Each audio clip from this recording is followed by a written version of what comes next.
Échange fleuri.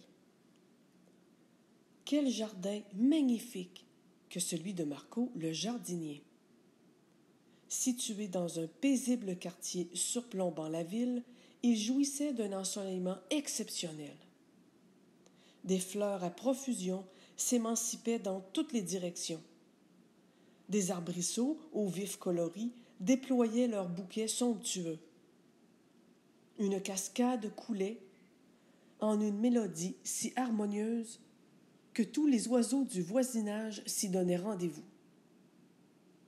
Or, ce jardin grandiose était également magique. Non seulement ces fleurs communiquaient entre elles par télépathie, mais plus étonnant encore, chacune d'elles possédait le pouvoir de la parole. Discrètes le jour, on pouvait entendre leur chuchotement à la nuit tombée. Marco prenait un soin jaloux de son jardin. Il le nourrissait des meilleurs engrais et de l'eau la plus pure qui soit. Il consacrait tout son temps à ses fleurs, son unique passion. D'un naturel timide et renfermé, on ne lui connaissait aucun ami.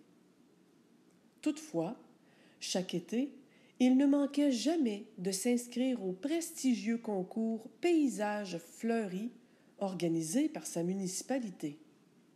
Un jury, formé d'éminents connaisseurs, décernait des prix aux plus magnifiques jardins. Marco se promettait bien cette année de remporter le premier prix. Il misait en particulier sur les fleurs les plus exquises de son jardin, les demoiselles échinacées, à qui il prodiguait une attention toute spéciale. Élancées et gracieuses, ces fleurs, parées de roses tendres, suscitaient l'admiration et l'envie de tous les jardiniers du quartier et bien au-delà. Cependant, depuis quelque temps, durant la nuit, ces demoiselles posaient un réel problème. Chuchoteuses et calmes auparavant, elles devenaient de plus en plus dérangeantes par leurs éclats de voix. Excitées à la perspective de participer au concours, elles ne cessaient de babiller entre elles, partageant leurs émois. Elles dérangeaient tout le jardin, et particulièrement Marco, qui ne parvenait plus à dormir. Bla bla bla bla, pouvait-on entendre. Ha ha ha ha. Exaspéré, Marco se tirait alors péniblement du lit, la mine sombre, et sortait dans le jardin. Quand elle le voyait surgir, les yeux mécontents, elle baissait docilement la tête. « Un peu de silence !» implorait Marco. « Vous empêchez tout le monde de dormir. » Les échinacées obtempéraient, le temps qu'ils se retournent au lit, mais, irrésistiblement, elles reprenaient de plus belle leur précieuse confidence sous les étoiles. Après plusieurs nuits de ce bavardage nocturne, et, ayant échoué à trouver une solution, Marco prit une décision drastique, celle de transplanter les fleurs et de les éloigner le plus possible les unes des autres. Il mit son plan à exécution et eut l'effet escompté. Les échinacées, désormais dispersées dans le jardin, ne parvenaient plus à parler entre elles, et Marco put enfin dormir sur ses deux oreilles. Or, au fil des jours, se produisit un phénomène étrange. Malgré les soins toujours aussi attentionnés de leur jardinier, les échinacées devenaient de plus en plus ternes et s'étiolaient. Consterné, celui-ci cherchait sans relâche la cause de ce mal mystérieux. En vain, le jardin semblait perdre de sa magie et un silence lugubre planait sur lui.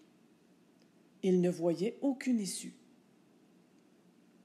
Un soir, Marco découvrit avec consternation ses plus belles échinacées inanimées au sol. Désespéré, il tomba à genoux et éclata en sanglots. Il implora le ciel à voix haute. « Que se passe-t-il? Que dois-je faire? » Quelle ne fut pas sa surprise d'entendre une toute petite voix. Laissez-nous nous exprimer.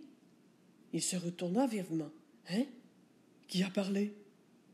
Il vit, près de lui, une échinacée toute frêle, à la voix affaiblie. Nous avons besoin d'être ensemble et de partager entre nous nos moments de joie et de peine. Marco comprit enfin pourquoi ces fleurs mouraient à petit feu. Dotées de paroles, elles ressentaient, tout comme les humains, le besoin de se rassembler et d'échanger de vive voix, et non pas seulement à distance par la télépathie. « Essaie, tu verras », ajouta timidement, un peu plus loin, une autre petite fleur, témoin de la scène. Désemparé, Marco exprima à ces fleurs sa profonde affection et sa peine de les savoir aussi malheureuses, au point de perdre toute joie de vivre. Il venait de comprendre que le besoin d'être ensemble et de s'exprimer était aussi important que de boire et de manger. Il sut leur communiquer à quel point il regrettait son geste et souhaitait les voir s'épanouir à nouveau. Il leur promit de dénicher un endroit du jardin bien à elle, éloigné de sa fenêtre de chambre, où elles pourraient échanger à leur guise sur leur vie de fleurs dans cet immense jardin. Le jardinier se mit sans délai à la tâche. Ses efforts furent récompensés. En peu de temps, les échinacées avaient repris vie. Radieuse, elle vibrait d'un rose lumineux et lui-même se transformait. Non seulement il rétablit l'harmonie dans son jardin, mais chaque soir, il prit l'habitude de venir échanger avec elle les 1001 petites anecdotes de son quotidien. Il développa ainsi un plaisir grandissant à parler avec ses fleurs, exprimant de plus en plus ses émotions, ses espoirs comme ses craintes. Marco devenait, au fil des jours, d'humeur plus joyeuse et communicative. Les gens de son entourage remarquèrent l'heureux changement. Au début, il leur adressait un simple sourire ou un signe de la main, et finalement quelques mots timides. De fil en aiguille, il en vint à leur communiquer son amour pour ses fleurs. Quelque chose s'ouvrait en lui, et ses fleurs en étaient les témoins heureuses et attendries. Marco se fit de nombreux amis. Ceux-ci venaient le visiter dans son volubile jardin et s'initiaient à communiquer avec les fleurs. En peu de temps, le jardin magique se transforma en un lieu unique où, à la tombée du jour, tous, amis et gens des alentours, venaient échanger avec les fleurs dans un véritable cœur à cœur. Voyant l'engouement que suscitaient ces partages fleuris, Marco eut l'idée d'offrir à ceux qu'il souhaitait l'une de ces magnifiques et volubiles fleurs afin que celles-ci puissent répandre, par leurs paroles, les bienfaits de la communication dans d'autres jardins.